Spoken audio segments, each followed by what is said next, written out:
Lunedì 15 giugno, buongiorno Sicilia da Michele Cucuzza. Buongiorno da Luca Ciliberti. Oggi parleremo di flash therapy, sono la nuova radioterapia contro i tumori e poi ancora le piante aromatiche e le nuove tecniche per proteggere la biodiversità. E sarà il nostro ospite l'autore del libro dal titolo promettente L'arte di educare. Ma innanzitutto i fatti dell'attualità. Sciagura nell'Agrigentino, una bimba di 7 anni è morta per un arresto cardiaco in mare, sconvolte 2 comunità.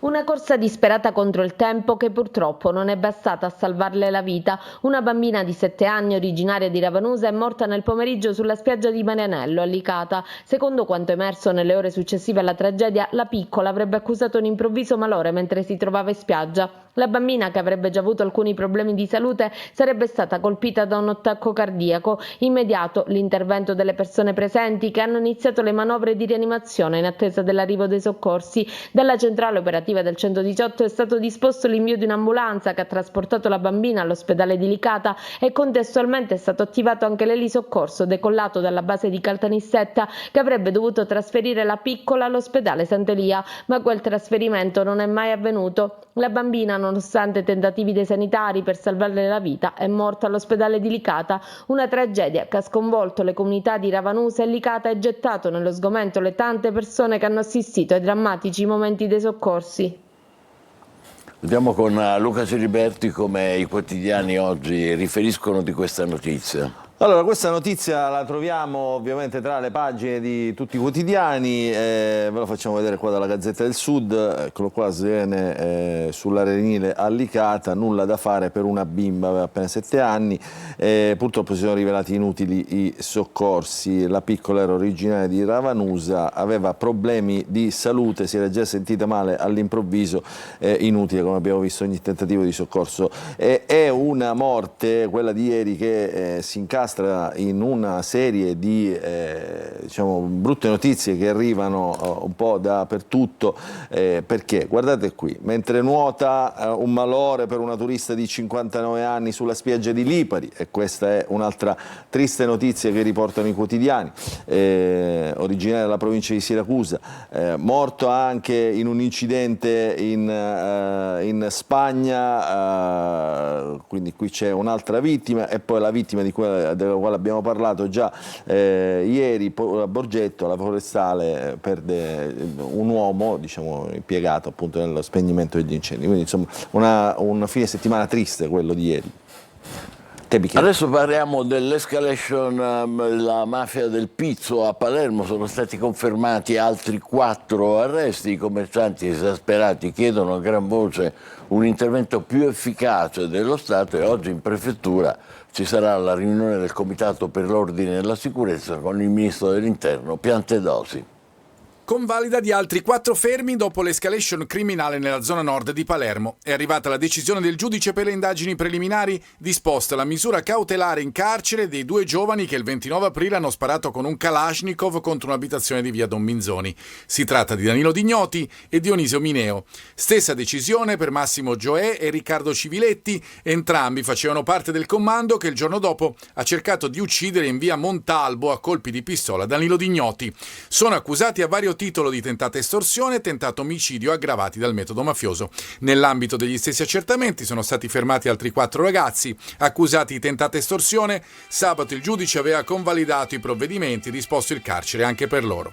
La spirale di violenza ha visto un altro episodio giovedì con il danneggiamento di una decina di auto parcheggiate nel deposito di Sicily By Car, la società di autonoleggio per cui si tratta della terza intimidazione subita dall'imprenditore Tommaso Dragotto, a cui è stata assegnata la scorta.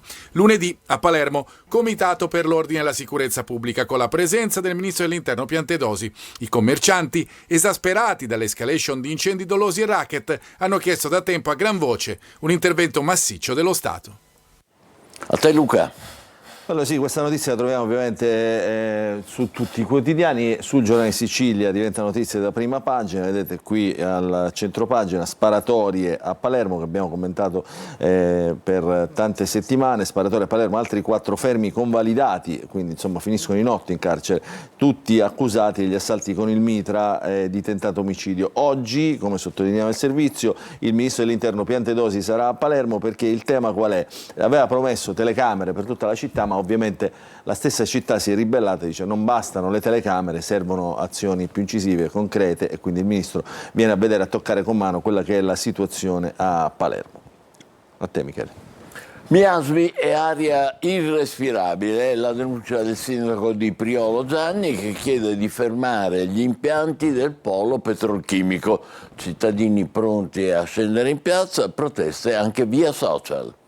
Basta puzza. Non poteva essere più diretto di così il sindaco di Priolo Gargallo, che dice basta ai continui miasmi delle raffinerie.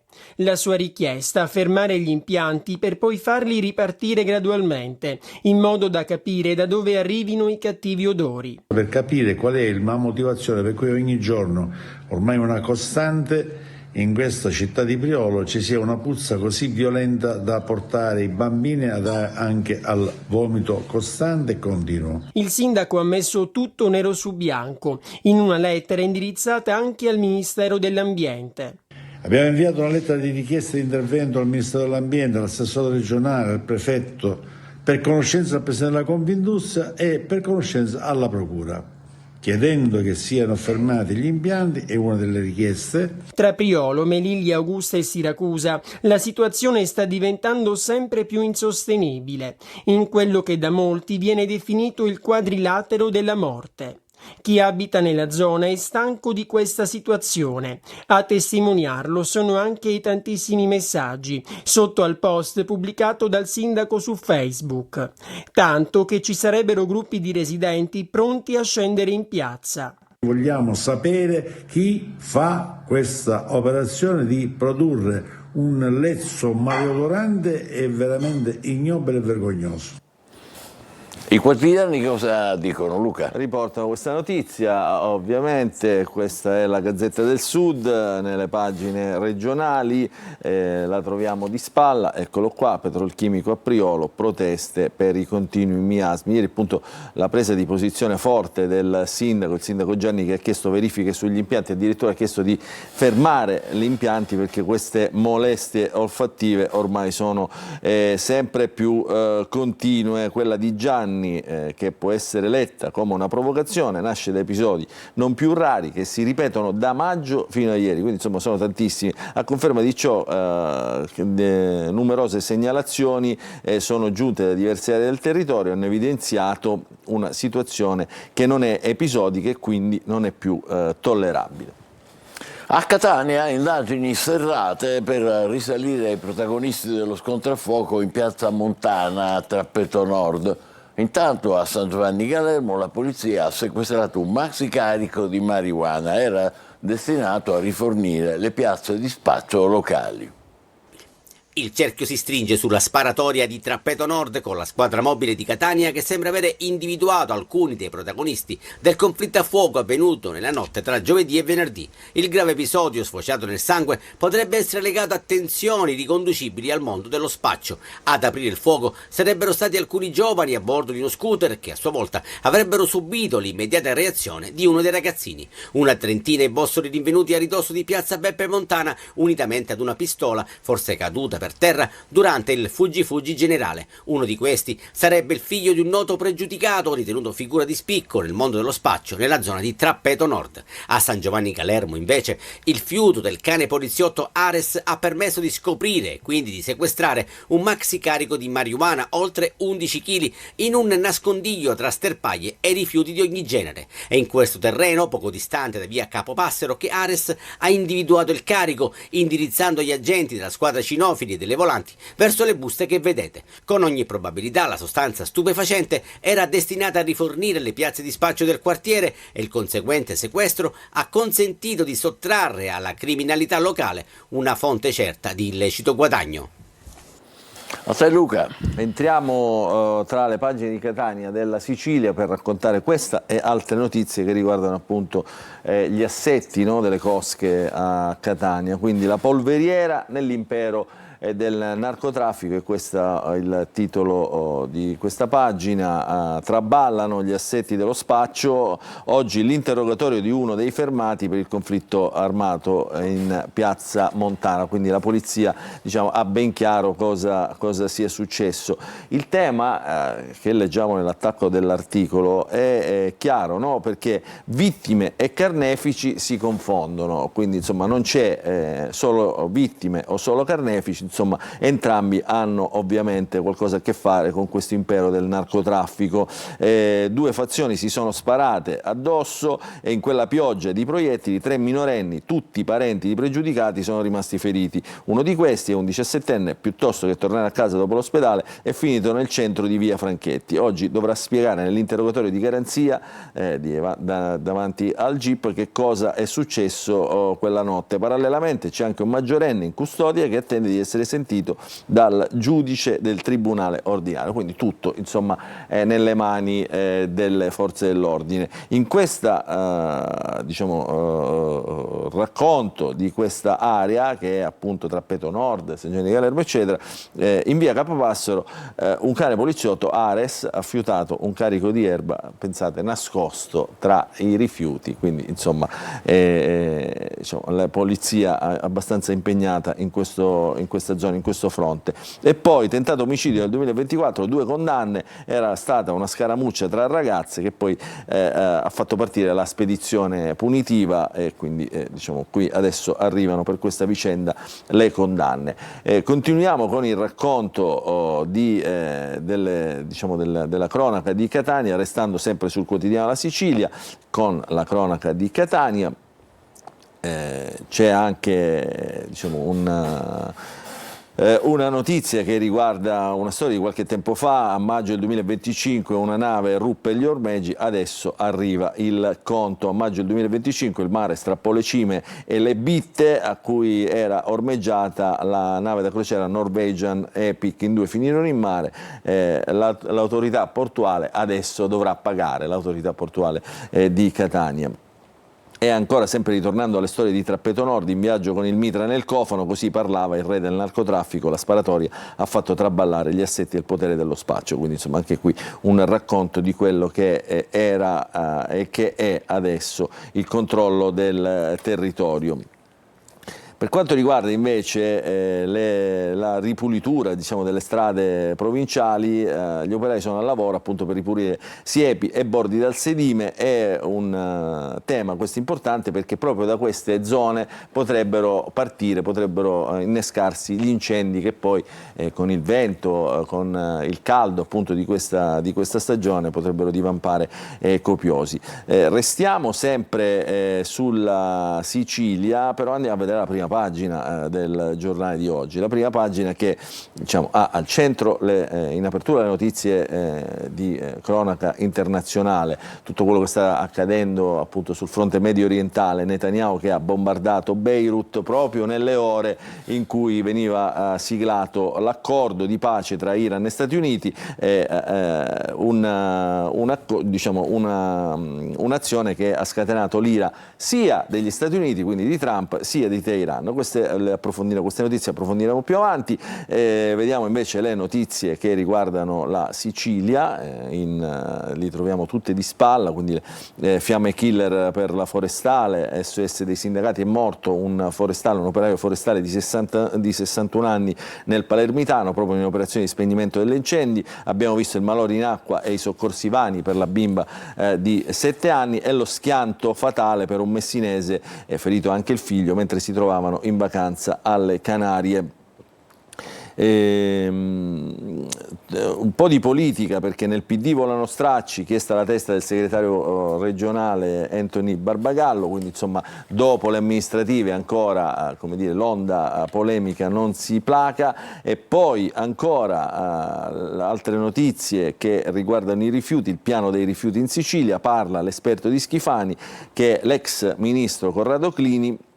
nel piano dei rifiuti, dice, non ci sono solo i termovalorizzatori, cioè sono un tassello per un più grande piano, diciamo, che dovrebbe fare rientrare l'emergenza rifiuti in Sicilia. In pagina ovviamente troviamo anche altre notizie, lo sport, ieri troviamo questa notizia, eccola qua, di Hamilton che torna a vincere con la Ferrari, ma la notizia, diciamo, che riguarda il calcio siciliano è questa: l'Avola, la squadra di Avola torna in Serie D dopo mezzo secolo, pensate un po', quindi festa in città, festa grande in città, siamo nel siracusano. Poi su Vannacci senza freni con le sue dichiarazioni, ne parleremo dopo durante la rassegna stampa nazionale. Andiamo a vedere gli altri quotidiani siciliani. Il Giornale Sicilia, eccolo qua, SOS incendi e subito tragedia, questa è l'apertura, torna l'emergenza, muore un forestale a Borgetto, gravi danni invece nel Trapanese, a Montagna Grande, un incendio innescato sabato scorso e ancora non si sa, insomma, se è stato completamente domato.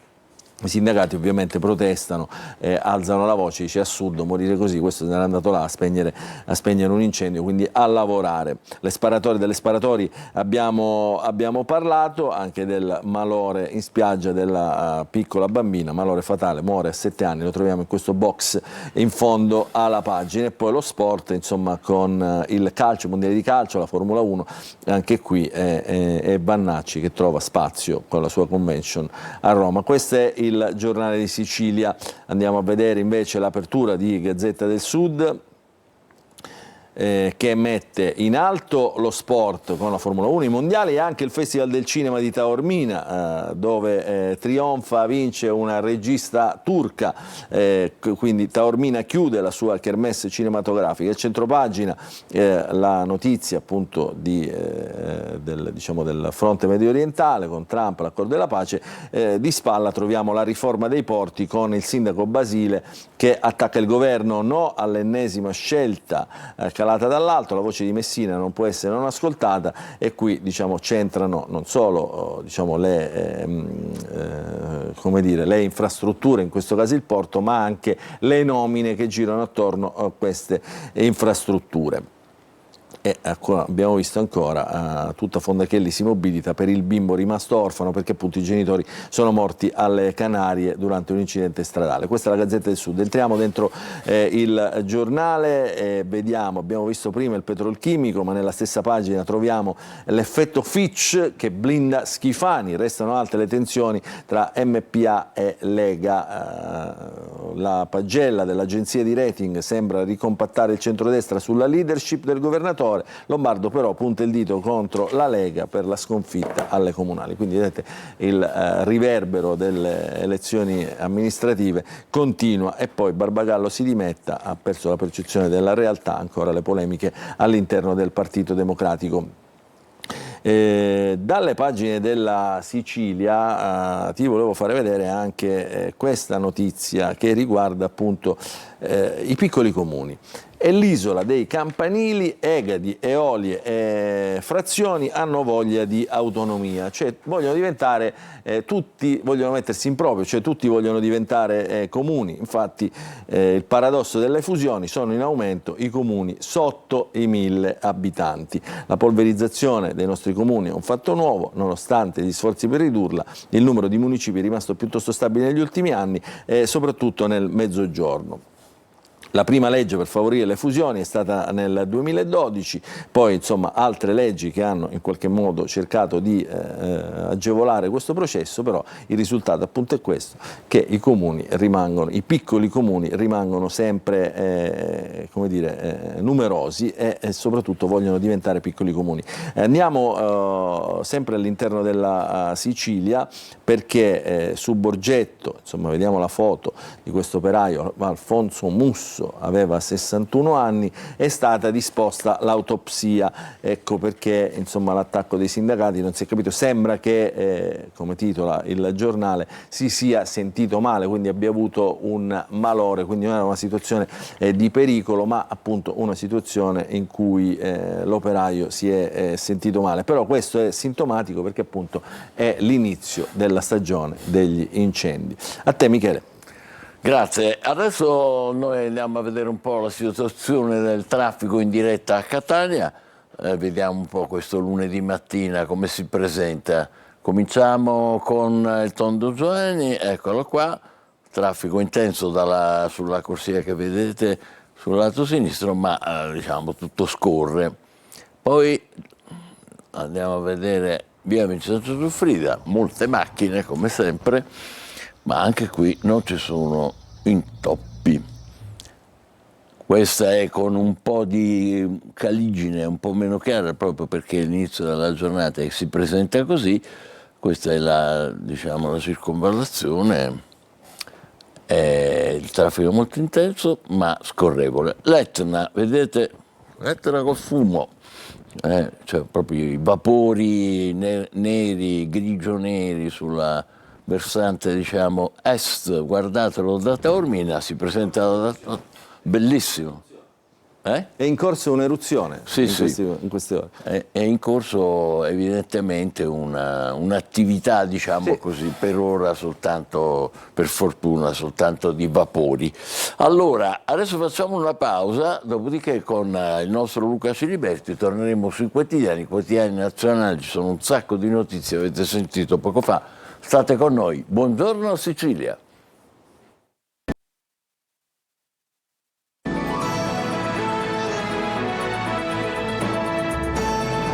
Eccoci insieme, buongiorno Sicilia, vediamo i quotidiani nazionali, li sfogliamo con Luca Ciliberti.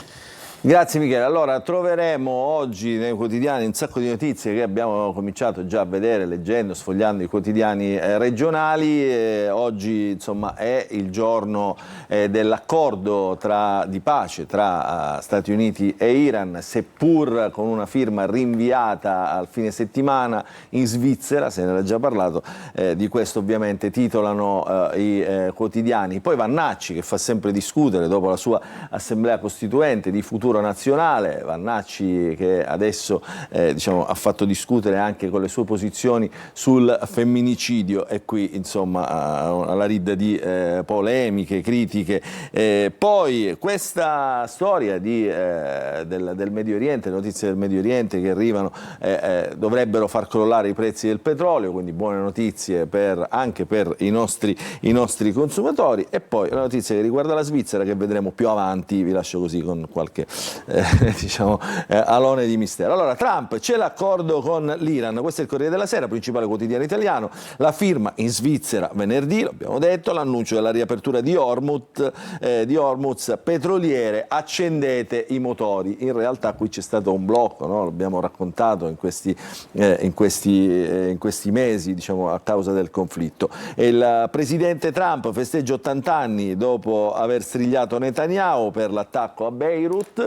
Il regime li abbiamo costretti all'intesa, quindi ovviamente tutti si intestano la vittoria, come succede sempre in questi casi. Fiato sospeso, ma alla fine l'accordo arriva. Leggiamo nel sommario il pezzo d'apertura del Corriere della Sera. Venerdì sarà siglato in Svizzera. A darne notizia su X ieri, prima di mezzanotte, il leader pakistano Sharif, cessazione immediata e permanente delle operazioni militari su tutti i fronti, compresi il Libano. Questo era, diciamo, durante l'accordo, poi l'attacco di Netanyahu. Nel pomeriggio Trump aveva attaccato il presidente israeliano, Netanyahu non ha più di giudizio, comincia con la C, non doveva bombardare Beirut, ha scombussolato tutto e ha ritardato la firma. E infatti mentre Donald Trump festeggiava l'80° compleanno, l'Iran minacciava di avere il dito sul grilletto, poi l'intesa, insomma là tutta la questione è sul nucleare, come sappiamo. Lewis Hamilton a centropagina, perché? Perché la Ferrari non vince un gran premio da un sacco di tempo, e quindi la Ferrari invece torna a vincere con Lewis Hamilton a Barcellona. Hamilton piange e promette non finisce qui. La foto di Lewis Hamilton la troveremo sulle prime pagine di tutti i quotidiani. Di spalla le notizie che riguardano la politica. Questa è la Meloni che ieri sui suoi social ha accusato diciamo, la sinistra di affibbiare patentini antifascisti, quindi diciamo, di censurare insomma, le idee, censurare la democrazia. Tutto questo perché insomma, alla fiera del libro in questo caso diciamo, si prometteva l'ingresso solo a chi dichiarava formalmente di essere antifascista. Insomma, anche qui insomma, le limitazioni delle idee, diciamo, della democrazia delle idee fanno a botte con la realtà. E poi la frase shock di Vannacci di cui abbiamo parlato, femminicidio non esiste, dice Vannacci, la frase shock di un gran provocatore come il generale Vannacci, quindi bufera poi di polemiche. Questo è il Corriere della Sera nella pagina di apertura. Andiamo a vedere invece la Repubblica, Iran-Stati Uniti, c'è l'accordo di pace, l'annuncio del premier pakistano, cessazione immediata di tutte le operazioni militari, venerdì 19 giugno la firma in Svizzera, Trump annuncia la riapertura senza pedaggi di Hormuz, partano le navi, che il petrolio scorre, è bellissima questa, diciamo, questa frase che tipica, diciamo, di Trump, è evocativa insomma, di scenari come dire, grandiosi come lui stesso diciamo, diventa in alcuni casi. Poi oggi il vertice comincia il G7 a Evian, quindi insomma poi il racconto insomma, dei 7 grandi del paese. A Bologna l'incontro tra Elly Schlein e Romano Prodi, guardate che piazza gremita per le idee della sinistra, festa record appunto della festa appunto di Repubblica con 55.000 persone in 3 giorni. Qui la foto dell'incontro tra Elly Schlein e Romano Prodi, sembra quasi un passaggio di testimone, no? Tra leader di sinistra. Meloni editori e scontro sul patentino antifascista, e poi la frase shock di Vannacci, il femminicidio non esiste. Questo è Repubblica, che rivediamo nel complesso della sua prima pagina. La Stampa ancora, vedete il titolo, la notizia d'apertura è sempre la stessa, c'è l'accordo sulla pace tra...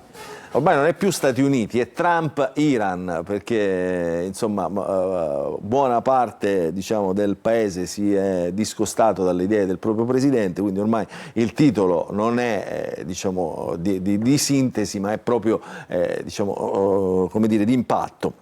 Quindi Trump-Iran c'è l'accordo, l'annuncio del Pakistan dopo una giornata segnata da raid israeliane su Beirut, il Tycoon oggi al G7 e poi la cena con Macron, ma Bibi, eccola qua l'analisi che troviamo sulla Stampa, insegue la guerra perenne, quindi sembra proprio lui che non vuole fermarsi.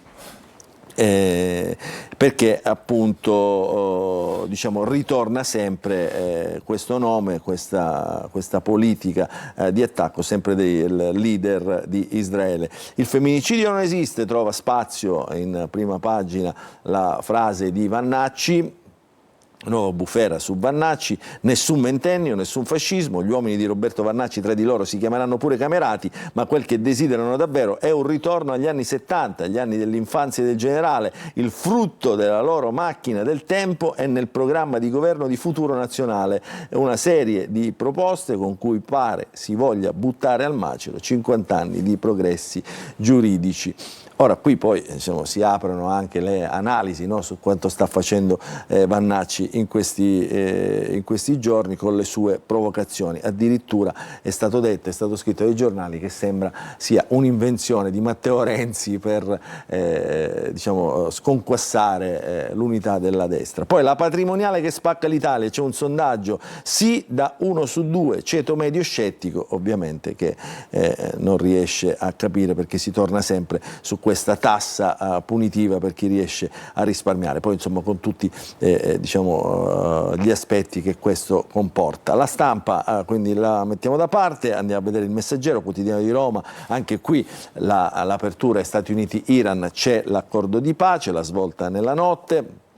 E ancora una notizia di cronaca che diciamo, è stata messa di lato, ma in questi giorni diciamo, sono sparite, sono scomparse 2 sorelline, il papà delle sorelline denuncio la casa famiglia, senza di loro non vivo più, non si trovano più da giorni queste ragazzine, quindi l'appello insomma, del padre lo troviamo sul quotidiano Il Messaggero. Andiamo a vedere invece il Sole 24 Ore, abbiamo parlato poco fa di piccoli comuni nelle dimensioni siciliane, piccoli comuni, solo il 20% dei paesi garantisce servizi di base ai residenti, quindi il tema è quello diciamo, che abbiamo sottolineato poc'anzi, cioè più ci si restringe più è difficile diciamo, restare diciamo, e garantire i servizi ai cittadini.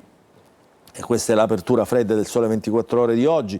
Andiamo a vedere un po' di quotidiani politici che aprono con la notizia diciamo, della pace, però la interpretano e la declinano ovviamente in base alla loro appartenenza politica. Allora, Medio Oriente, questo è il giornale del quotidiano di centrodestra, la pace di Trump, l'annuncio del premier in Pakistan, venerdì la firma in Svizzera, accordo completo che il petrolio scorra, quindi le parole di Donald Trump, quindi l'esaltazione del presidente, in questo caso del presidente americano. E poi la Meloni, più libri, più liberi, a Roma la manifestazione culturale, la patente Antifa, che sarebbe antifascista, censura degli editori. La Premier interviene sul caso sollevato dal giornale, ma la fiera non molla, nessun passo indietro, quindi vedete ancora rigidità su questi temi. Abbiamo visto Romano Prodi nella foto con Elly Schlein, la lettura del centrodestra è riecco il Prodi delle tasse, sì al contributo di solidarietà, quindi insomma questa è la visione diciamo, del centrodestra di Romano Prodi.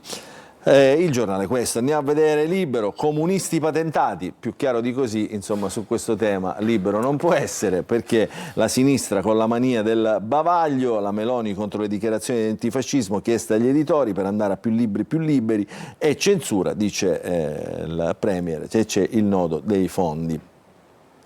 Vannacci di spalla, Futuro Nazionale crescerà ancora, e anche Conte fa il super spot a Vannacci. E poi a centropagina il vescovo col vizietto di attaccare gli ebrei. Eccolo qua, ossessione anti-israeliana, non bastano i pro-Pal ad imbarcarsi mediaticamente in cortei, barcolane e manifestazioni contro gli ebrei e gli israeliani, a prescindere dall'atteggiamento, ma arriva anche ai personaggi della Chiesa e della società civile come il vescovo Franco Moscone, arcivescovo di Manfredonia.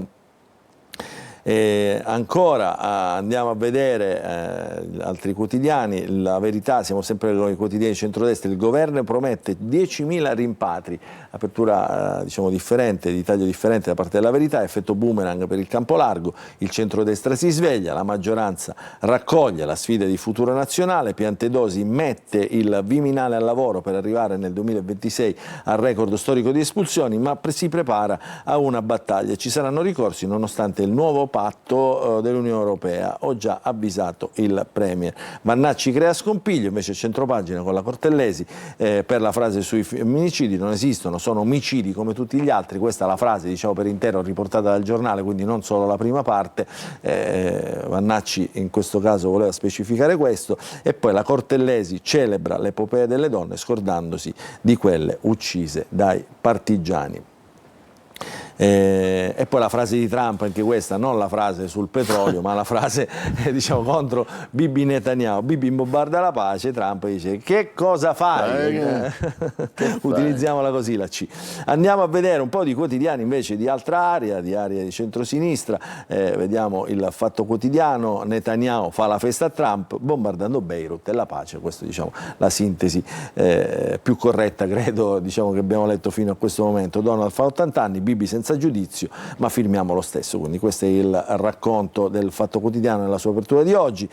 Quotidiano Domani, Iran, Stati Uniti, l'IDF, che sono le forze appunto armate israeliane, bombardano l'accordo, la furia di Trump su Netanyahu, questa è l'apertura del Quotidiano Domani. E poi il Foglio nella sua apertura fredda del lunedì, sì a un patto sulla sicurezza, rimpatri e non solo. Qui siamo a casa nostra, il ministro dell'Interno apre la proposta del Foglio e invita le opposizioni, i sindaci, le regioni e la magistratura a un tavolo urgente. È tempo di uscire dalle polemiche strumentali. Partiamo subito dai centri di permanenza e rimpatrio, i famosi CPR, quindi qui c'è la lettera del ministro Matteo Piantedosi che troviamo oggi sul quotidiano Il Foglio in edicola. A te Michele. Grazie Luca. Tra poco parleremo di una nuova infrastruttura arrivata a Catania per combattere con la radioterapia i tumori e ci sarà il nostro ospite, la professoressa Parenti. State con noi, buongiorno Cecilia.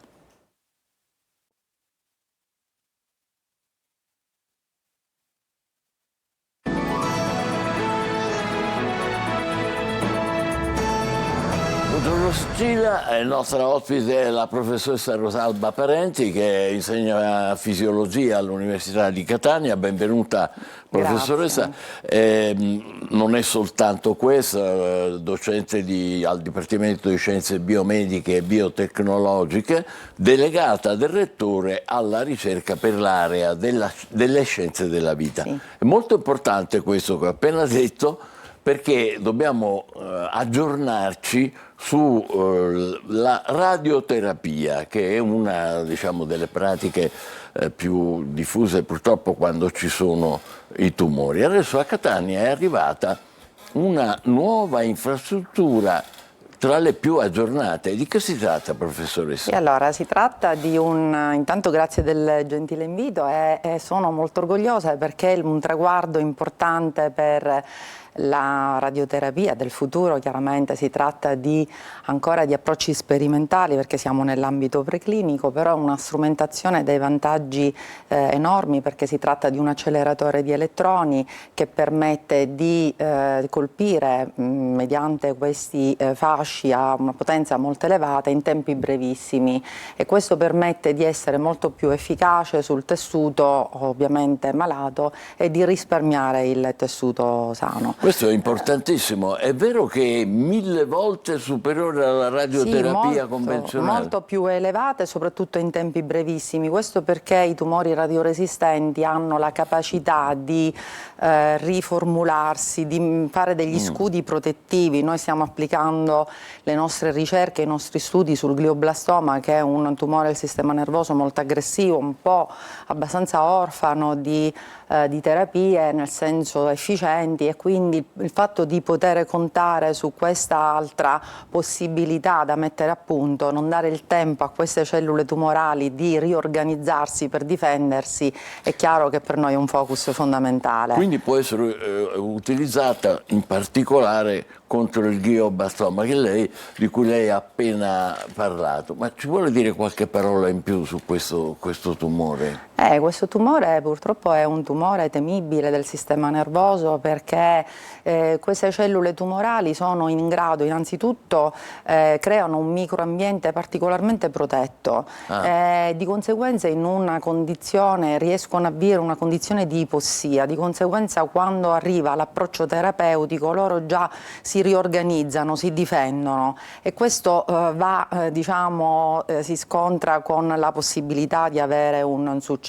E invece con la flash therapy che succede? La flash therapy invece permette di dare come arrivare con una potenza enorme in un brevissimo tempo, quindi come non dare la possibilità di riorganizzarsi, e quindi anche questo il fatto promettente è anche di poter ridurre le somministrazioni e anche i tempi, le varie sedute.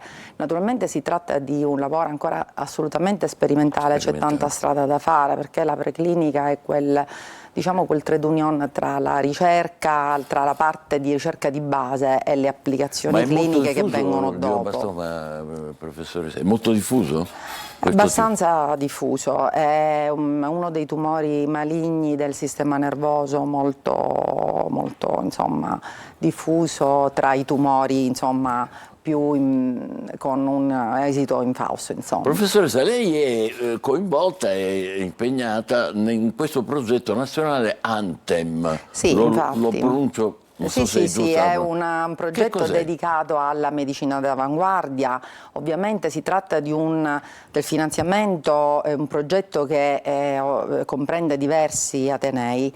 Il nostro ateneo dell'Università di Catania è stato responsabile di uno SPOC di questo grande progetto. SPOC che vuol dire? SPOC è un'area del progetto che è dedicato a queste tecnologie avanzate. In particolare io mi sono occupato di un pilot, cioè di una subarea che è proprio la flash therapy dedicata come focus al glioblastoma. E ci sono centinaia di ricercatori? Assolutamente, siamo in tantissimi, ognuno fa ovviamente il proprio contributo alla ricerca, perché ormai la buona ricerca non è fatta da una singola disciplina, ma dall'interdisciplinarietà e dal mettere insieme, diciamo, fare un ecosistema di ricerca. Questa è la chiave vincente della buona ricerca.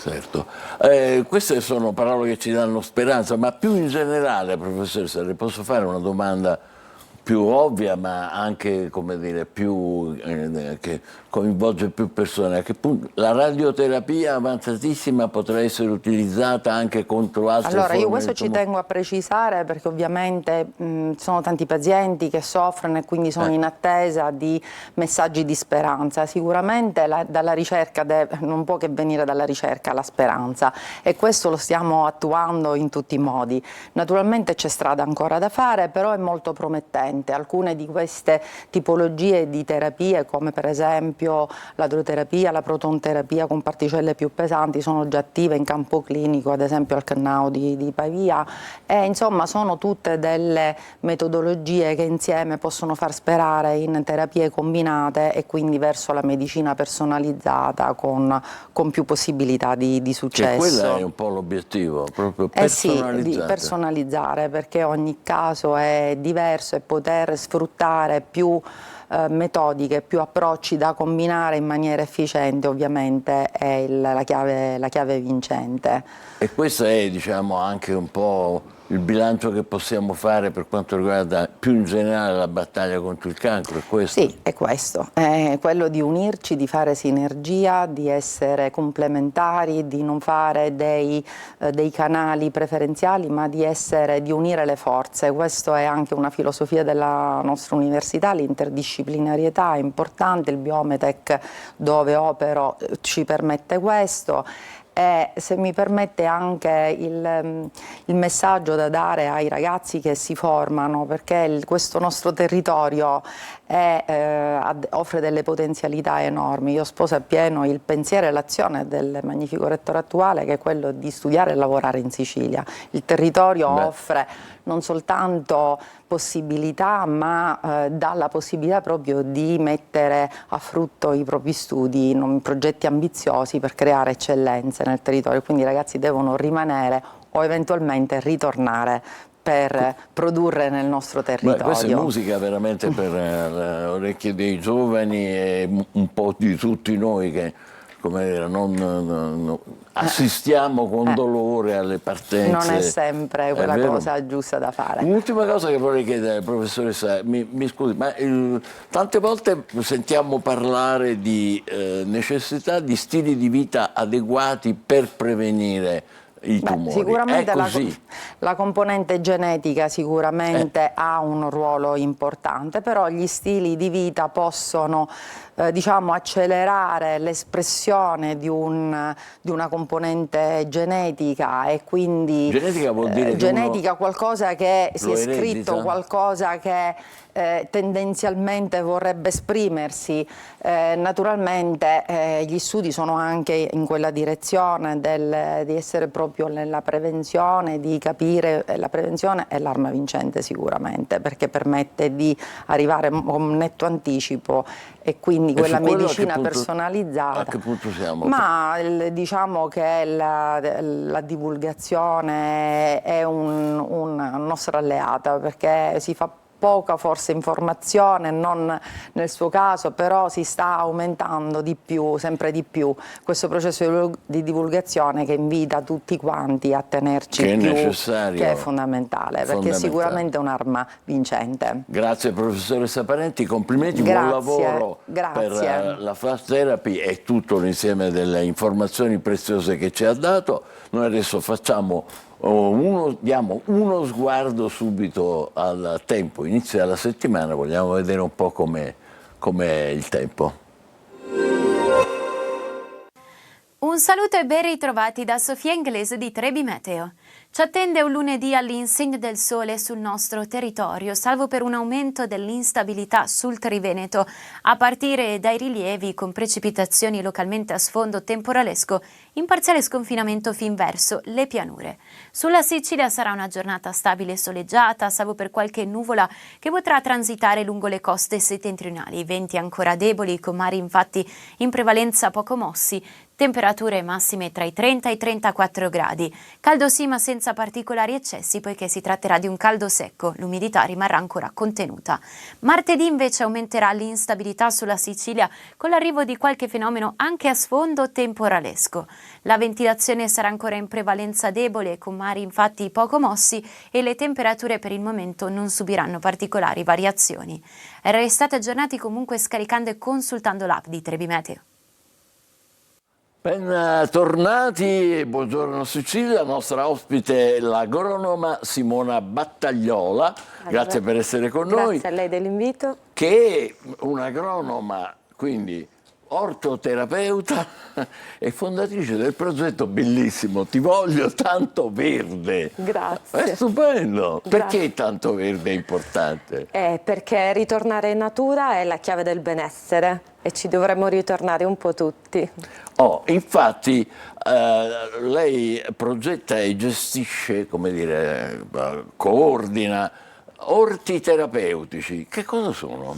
Gli orti terapeutici sono dei luoghi accoglienti per qualsiasi tipologia di utente che vanno a mirare le problematiche degli utenti e curando le piante curiamo anche le persone, quindi la nostra chiave di introduzione sono proprio le piante. Che bello, ma ci sono anche dalle nostre parti? Sì, sto lavorando appunto per approfondire, creare più orti possibili e creare qualsiasi tipo di disabilità o di malattie.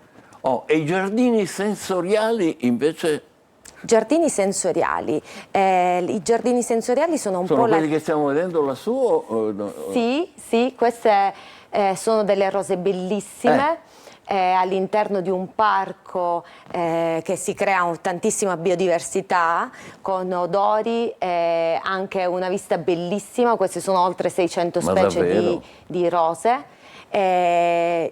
L'aspetto sensoriale conta tantissimo perché la chiave del benessere è proprio l'aspetto sensoriale, ci riapre i canali della memoria e i canali olfattivi che magari chi soffre di patologie importanti purtroppo li ha un po' messi da parte. I canali della memoria? I canali della memoria, sì. Cioè se uno si percorre questi giardini con frequenza si riattiva? Esatto, anche per i malati di Alzheimer, soprattutto per i malati di Alzheimer. Sì. È una grande speranza. E il verde inclusivo? Il verde inclusivo ci aiuta tantissimo perché all'interno della natura, all'interno degli orti, l'inclusione è molta perché all'interno dei giardini non ci sono barriere, gli orti non ha barriere, non ci sono diversità fra gli utenti perché la natura non ci giudica,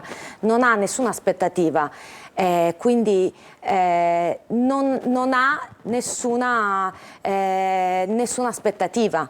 Tutto quello di cui abbiamo parlato insieme con lei è affascinante. Grazie. Significa tutelare la biodiversità, è questo? Certo, la biodiversità in un giardino siamo noi in realtà e tutelare la biodiversità significa anche imparare a coltivare bene, e coltivare le piante significa poi portare la cura all'interno del nostro quotidiano. E siamo arrivati al punto, parliamo di piante aromatiche in particolare, se ne è parlato da Ciriale recentemente, ma noi ne vogliamo parlare a questa maniera. Tutti noi sappiamo bene o male che il rosmarino, il timo, la salvia, il basilico, la menta, eccetera, sono piante che fanno parte della nostra cucina, però adesso scopriamo che hanno anche queste una funzione terapeutica, sono un po' e fanno anche oli. Certo, fanno anche oli essenziali che vengono utilizzati anche per altri tipi di terapie sensoriali, ma all'interno dei percorsi sensoriali l'utente si mette a disposizione solamente strofinando le mani, annusando, con un potere veramente alto di stimolare tutti i sensi, e questa è una potenza naturale che abbiamo. Però poi queste piante aromatiche hanno un'efficacia per l'equilibrio dell'equilibrio psicofisico in realtà. Psicofisico, ma anche poi della natura, perché aiutano gli insetti, è vero? Aiutano gli insetti, certo. Ci spieghi un po' queste cose? Allora, all'interno di percorsi grandi di biodiversità non solo abbiamo la coltivazione di piante aromatiche, soprattutto con la caratteristica dei no-dig, che sono proprio delle classiche... no-dig è una parola inglese, vuol dire non scavare. Non scavare, esattamente. Proprio significa agricoltura senza vanga. E si utilizza questo metodo... Si può fare per aumentare ancora la biodiversità. Oltre poi inserire all'interno dei contesti, come alcune aziende in Sicilia già fanno, delle casette con le api, dei fantastici biohotel che ci danno la possibilità nelle aziende di aumentare la biodiversità. Biohotel? Biohotel, sì. E di che si tratta? È bellissimo. I biohotel sono delle vere e proprie casette per gli impollinatori, dove attraverso delle camerette noi possiamo vedere se l'impollinatore ha covato lì e quindi ha occupato questa casetta. Impollinatore sono gli insetti. Gli impollinatori sono tutti, dalle farfalle alle api, ai coleotteri, sono un po'... Noi parliamo sempre solo di api, ma abbiamo una vasta gamma di impollinatori. E quindi diciamo, la funzione di queste piante è decisiva, perché poi certo, soprattutto anche per le aromatiche, anche perché camminando in un sentiero di aromatiche ci dà la possibilità di camminare in un percorso ampio di biodiversità. Quindi il contatto con il verde poi è fonte di benessere fonte di benessere il contatto con il verde, perché la natura ci dà la possibilità di vivere senza nessuna aspettativa. Siamo noi che automaticamente portiamo la cura, quindi rallentare, diminuire lo stress. La natura abbassa i livelli del cortisolo e migliora tantissimo il quotidiano, la nostra quotidianità. Che bello. Perché parlate di biodiversità? Cioè, che vuol dire? Perché in realtà siamo tutti diversi, in natura è tutto diverso. Come siamo diversi noi umani, siamo diversi noi, anche la natura. All'interno di un percorso di un'azienda c'è sempre tanta biodiversità, è questa che noi dobbiamo mantenere. E nella natura questo è un valore? Certo, è un grandissimo valore che noi dobbiamo avere, dobbiamo riscoprire, perché un po'... Oggigiorno la quotidianità ha bloccato un po' tutto, perché siamo tutti con una vita frenetica, rincorriamo un click, stiamo sempre dietro i social, invece proprio la natura ci insegna che dobbiamo rallentare. Questo è giustissimo e anche suggestivo, ma per esempio in una città, non dico in un centro piccolo, in una città grande come Catania, come le nostre città, dove la troviamo questa biodiversità così preziosa? Sicuramente dovremmo avere più parchi e più giardini, e dovremmo lavorare sul quotidiano per creare queste isole di verde, creare proprio dei pit stop di verde dove la gente può fermarsi e godere di quello che è veramente la natura. È bellissima questa idea del pit stop. Sì. Grazie dottoressa Simona Battagliola, agronoma, che ci ha fatto capire quanto è importante la biodiversità e quanto sono importanti le piante aromatiche, le piante che in qualche modo ci servono, che servono non soltanto alla natura ma fanno bene anche a noi. Facciamo ancora ancora un'altra pausa e poi tra poco avremo ospite Giorgio Laplaca, che è autore di un libro dal titolo interessantissimo, perché ormai siamo alle soglie della maturità. Giovedì comincia ci sarà il tema dell'italiano. Il libro si intitola L'arte di educare. State con noi, buongiorno Sicilia. Grazie ancora, buon lavoro.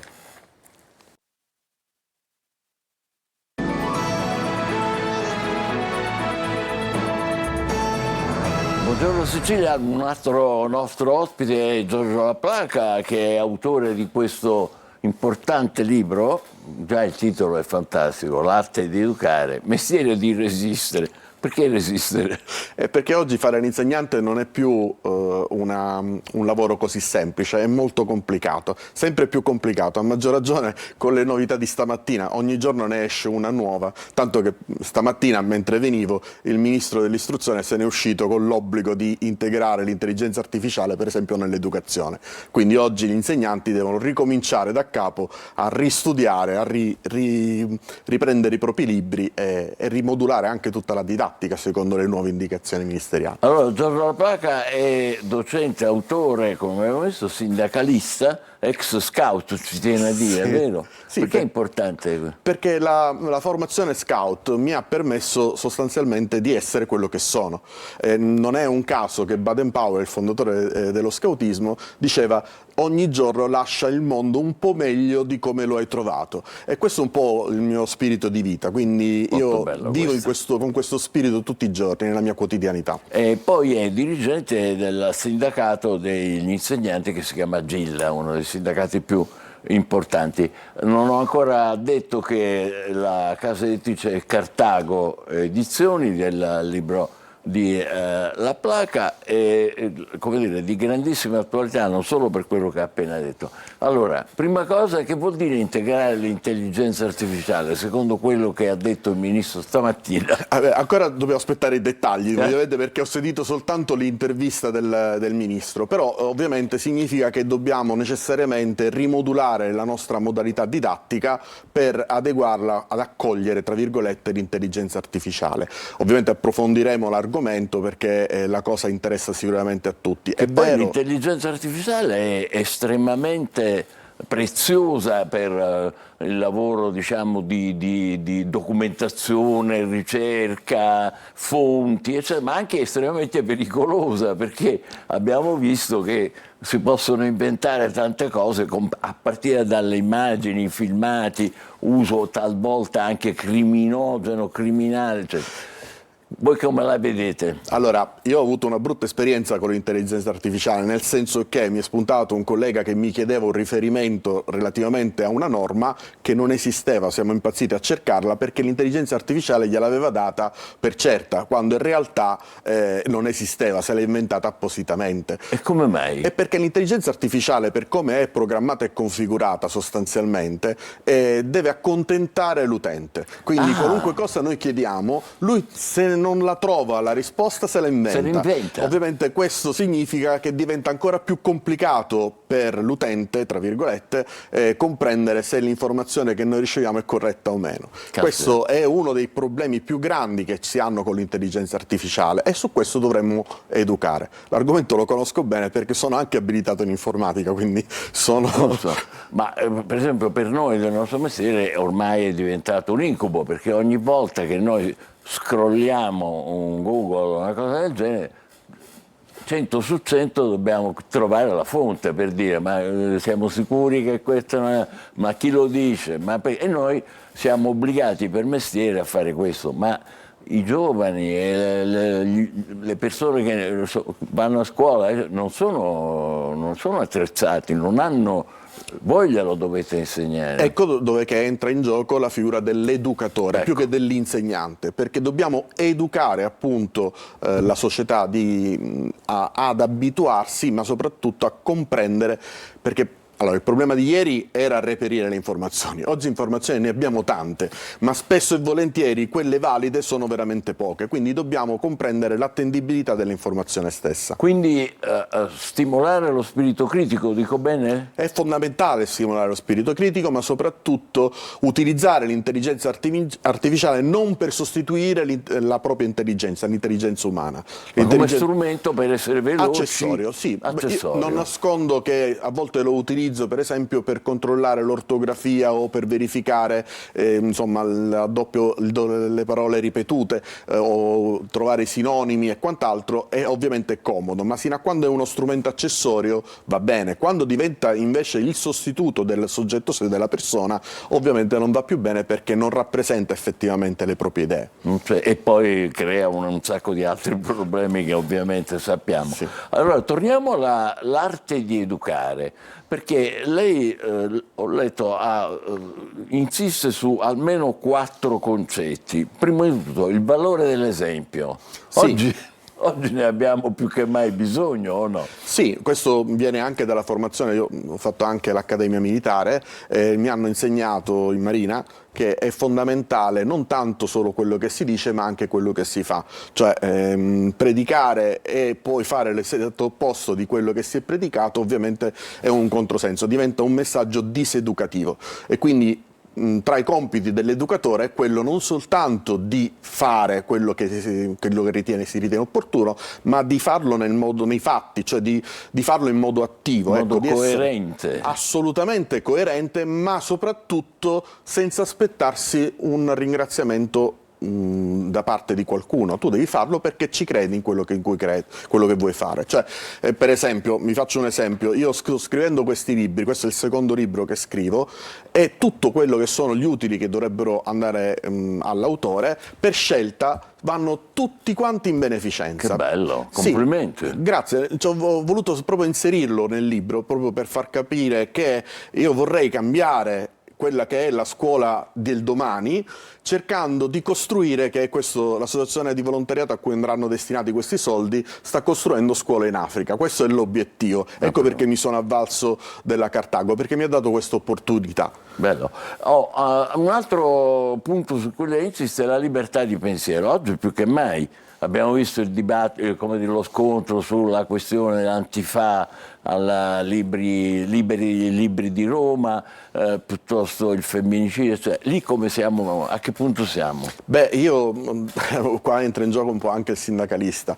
L'articolo 33 della Costituzione dice che l'arte e la scienza sono libere e libere nell'insegnamento. Ovviamente da qui deve esserci la libertà di pensiero, di esprimere i propri concetti, ma è alla base anche del rispetto. Noi dobbiamo prima di tutto rispettare l'altro, a prescindere che condividiamo o meno quello che è il suo messaggio, ma il docente in realtà lo fa, perché quando ascolta l'alunno, l'allievo, magari non lo condivide, a volte fa dei ragionamenti errati e quindi lo deve correggere, ma lo ascolta e lo rispetta, e questa è la differenza tra insegnare ed essere un educatore. Il rispetto reciproco, quindi siamo arrivati a un altro punto su cui lei insiste nell'arte di educare. E poi c'è un altro concetto che è importantissimo, la responsabilità, il senso di responsabilità. Questo riguarda un po' anche noi adulti, no? Sì, diciamo che io ho fatto, proprio per il tipo di lavoro che ho fatto a livello nazionale, ho fatto anche uno studio della figura e delle responsabilità dei docenti, non soltanto in Italia, ma anche degli altri paesi europei. E ho scoperto, purtroppo, che per esempio la culpa in vigilando, che è la responsabilità penale e civile che hanno i docenti su tutto quello che combinano gli alunni in classe, esiste solo in Italia. Cioè, se noi andiamo in Francia piuttosto che in Germania o in Spagna, la responsabilità di quello che fa l'alunno dentro la classe diventa sempre comunque dei genitori, mai dell'insegnante. Mentre da noi è per... Sì, ed è un paradosso, e là ne parlo anche nel libro, quando gli insegnanti italiani sono i peggio pagati di tutta l'Europa.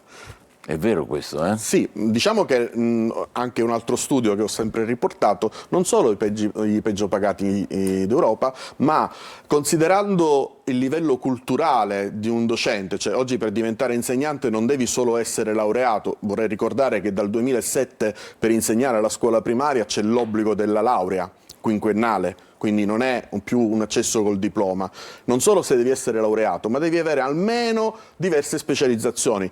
Prendiamo un insegnante tipo, avrà sicuramente un dottorato di ricerca come minimo, più una specializzazione all'insegnamento di 2 anni ulteriore all'università, quindi hanno speso almeno 12 anni all'università, e noi li andiamo a pagare molto meno, circa 400 euro in meno rispetto a un qualunque impiegato pubblico. Caspita. Lei diceva una cosa importante, la responsabilità dell'insegnante. Ma io mi faccio capire, quando quell'alunno ha puntato la pistola purtroppo al professore dicendo ti sparo, che è la responsabilità poi del professore, del docente? Purtroppo sì, è successo anche a me il primo anno in cui ho insegnato.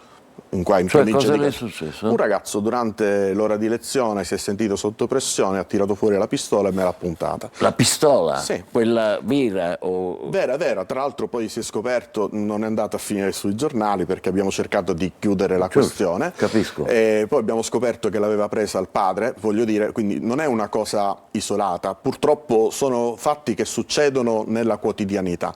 E là sono stato in grado di bloccare un attimino il ragazzo, piano piano, di allontanare dagli altri, e gli ho tolto la pistola in modo bonario e poi l'ho portato in presidenza e là poi si è provveduto ai tempi all'espulsione. Oggi non lo so cosa succederebbe, però diciamo è un rischio continuo. Questo... Ed è responsabilità dell'insegnante? Certo, se succede qualcosa comunque ne è responsabilità dell'insegnante, per quanto possa sembrare assurdo.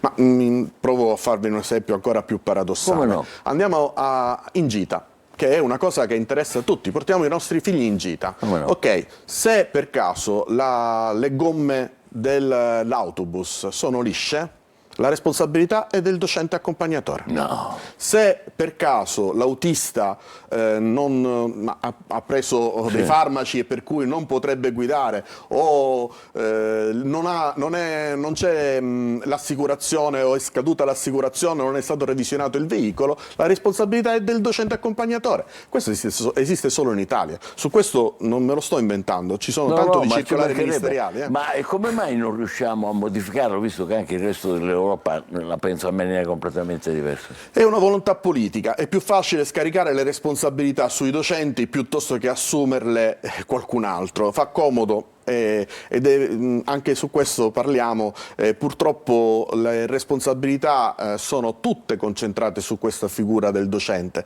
che sono diventati il capo espiatorio di ogni cosa. Passiamo a parlare un po' di giovani anche fuori dalla scuola. Lei come vede un po' la situazione? Siamo tutti preoccupati perché parliamo sempre del fatto che stanno piegati sui telefonini, sui social, eccetera, però poi che cosa vediamo? Noi che raccontiamo la cronaca, le baby gang, i coltelli, le risse, le minacce poi ai docenti. Lei che è un educatore, come vede la situazione? Che preoccupa oppure sono, come dire, esagerazioni inevitabili per chi fa questo mestiere? È una preoccupazione concreta e purtroppo è frutto di quello che è di come è cambiata la scuola. Nell'altro libro, nel mio precedente libro, che si intitolava come? Che se uno è curioso se lo vuole andare a vedere. Nel mio precedente libro, che si parlava ovviamente della valutazione che viene svalutata, ovviamente si va a concentrare il fatto che i ragazzi non hanno più dei valori. Un po' viene ripreso anche qua, perché una volta i ragazzi avevano come sistemi educativi sia la famiglia che la scuola.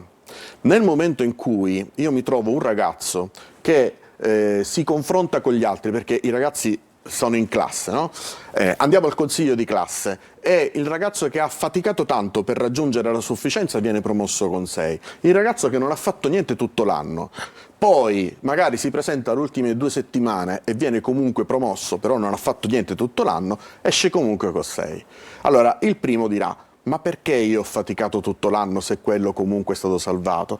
E questo non va bene. Ovviamente sta educando in modo diverso da come dovrebbe questo ragazzo a non fare più nulla. ed è un caso concreto che purtroppo ho riportato.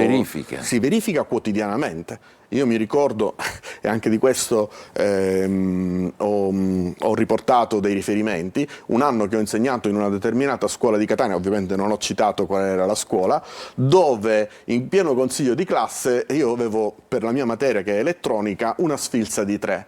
E il coordinatore di classe mi dice no, però abbiamo deliberato in collegio che meno di 4 non esiste, e poi per voto di consiglio sono diventati tutti 6. Quando io sono arrivato ai ragazzi che avevano 6 li ho presentati con 10, perché? Per una questione di equità, e là fui contestato. Ho detto scusatemi, se io il 3 lo devo portare a 6, consentitemi che il 6 naturale deve diventare 9 o 10, perché se no non c'è più coerenza. Ecco, questo discorso spesso non viene fatto, e questo i ragazzi lo comprendono, lo avvertono molto più dei docenti, perché il docente magari non se ne rende conto dall'alto, ma i ragazzi sì, perché si confrontano continuamente, tant'è vero che ti arriva il ragazzo e dice ma perché io ho preso un voto e lui ha preso un altro voto?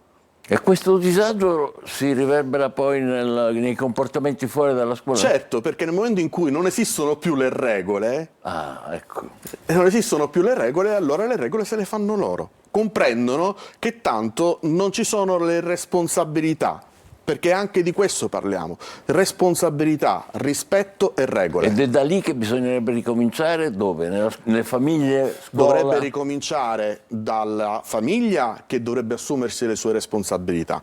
È facile dire mio figlio non comprende, non capisce la materia perché l'insegnante non sa spiegare. Non sa farlo. Perché io mi ricordo che quando tornavo a casa e puntavo con un brutto voto, mia mamma se la prendeva con me.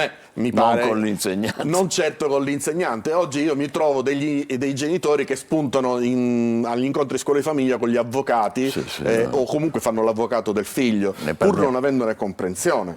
Giusto. Quindi famiglia, ma anche scuola. E la scuola perché... nei termini in cui diceva prima. Sì, certo. C'è un bel lavoro da fare, è proprio un'arte quello di dedicare, è anche un mestiere di resistere. Complimenti a Giorgio La Placa, grazie per essere stato con noi. Noi adesso cambiamo completamente argomento, guardiamo le stelle e l'oroscopo.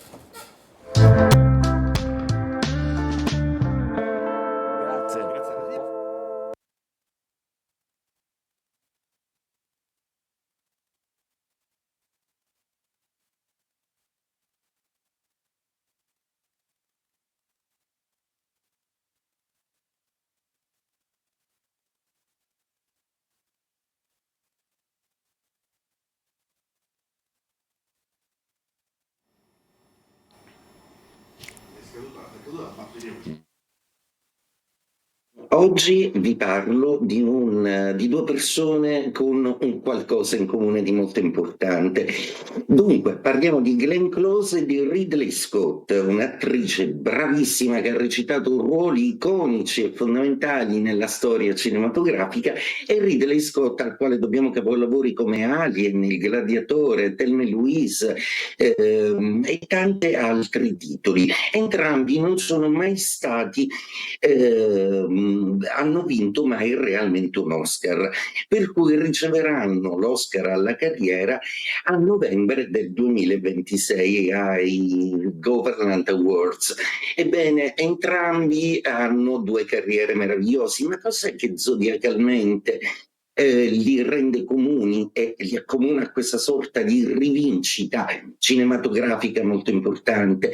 Glenn Close è una pesce, quindi Giove e Nettuno. Sagittario invece è Ridley Scott, per cui Giove e Nettuno, gli stessi pianeti per due segni zodiacali che si esprimono in maniera completamente diversa. Lo spirito di sacrificio e l'assoluta abnegazione sono proprio quelli che determinano il loro successo. Giove sta cambiando segno zodiacale, per cui passa dal Cancro al Leone, e questo dà luce e gloria proprio a tutti i gioviani dello zodiaco. Quindi, ebbene sì, è molto coerente con lo zodiaco che entrambi ricevono le glorie che sono state loro sottratte. E dunque auguriamo a entrambi, per i loro splendidi successi che ci sono molto cari, il riconosciuto premio è giusto che meritano. Ve lo porta Giove. Giove nello zodiaco è la gloria, l'espansione e la grandezza. Quando passa Giove in un segno zodiacale si dice che l'anno di quel segno zodiacale proprio perché Giove è il pianeta della fortuna. Ma cosa accade oggi nello zodiaco? Ebbene, sono la Luna e Venere, le signore dello zodiaco, a gestire le sorti planetarie di tutti i segni zodiacali. E dunque succede che per Ariete questa Venere in Leone di Trigono vi dà nuova forza e nuova energia. State dando tanto al lavoro, avete Saturno nel segno, però ora è il caso che vi dedicate un pochino di più all'amore. Luna nuova in Gemelli per voi, si accende la comunicazione.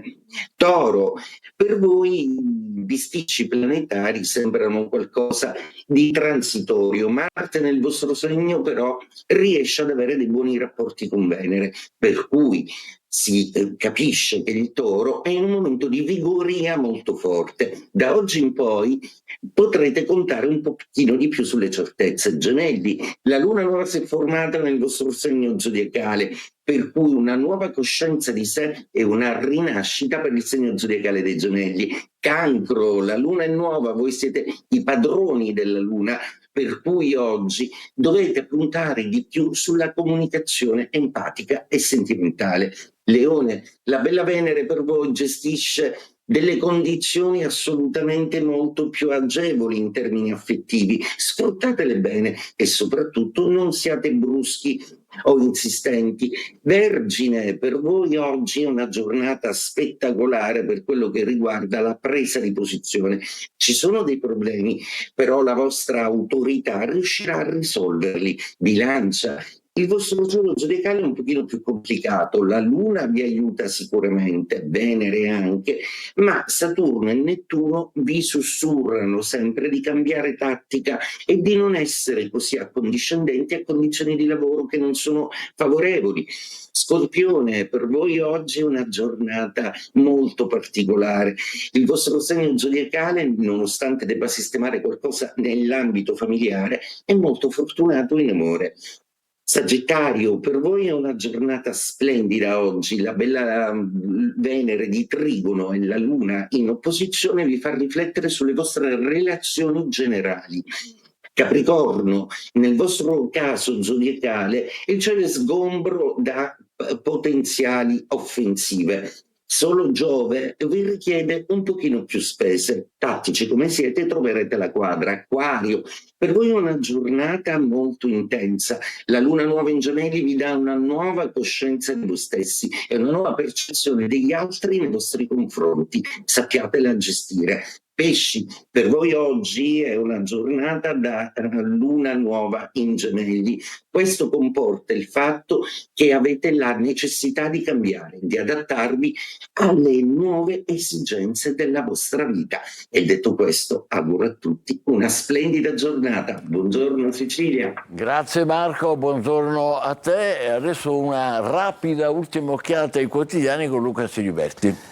Velocemente con qualche notizia curiosa, abbiamo parlato degli 80 anni del presidente Trump, eccola qua, lo troviamo sul Corriere della Sera, la pagina dedicata appunto al presidente degli Stati Uniti. Show di arti marziali per salvare il mito del leader forte, ma metà America lo vede poco lucido. Insomma, che cosa ti ricorda questa cosa del poco lucido? Un presidente probabilmente... Quello che diceva Biden. E le arti marziali ci ricordano un altro presidente, no? Il presidente della Russia che è fissato insomma con le arti marziali. Con le arti marziali. Eccolo qua, il presidente Donald Trump. Poi, a proposito di età, parliamo del biohacking, eccolo qua, e i segreti degli immortali. Che cos'è? Allora, da CR7 a LeBron James, quindi campioni dello sport, spendono $1,5 milioni l'anno, la routine dei superatleti per abbassare l'età biologica. Questo è il biohacking, e qua ci sono un po' di personaggi insomma, che ricorrono a questa attività. Sonno e allenamento, tutti possiamo agire contro lo stress stress che ci fa invecchiare, questo lo dicono gli esperti. E poi poco fa abbiamo parlato della Svizzera. In Svizzera è stato somministrato, diciamo, c'è stato un referendum, insomma, uno dei referendum più costosi della storia della Confederazione Elvetica, che chiedeva di fatto agli svizzeri: volete chiudere le frontiere, cioè volete restiamo diciamo così compatti tra di noi? E a sorpresa il referendum più costoso fallisce, perché è stata respinta dalla popolazione svizzera la proposta anti-immigrazione col 54,8%, quindi non vogliono staccare il paese dall'Unione Europea. Gli svizzeri restano sempre neutrali, però sempre, come dire... Molto interessante l'esito di questo referendum. Sì. Grazie Luca, grazie a tutti voi per essere stati con noi. L'appuntamento per le notizie è alle 13:30. Buona giornata, buongiorno Sicilia.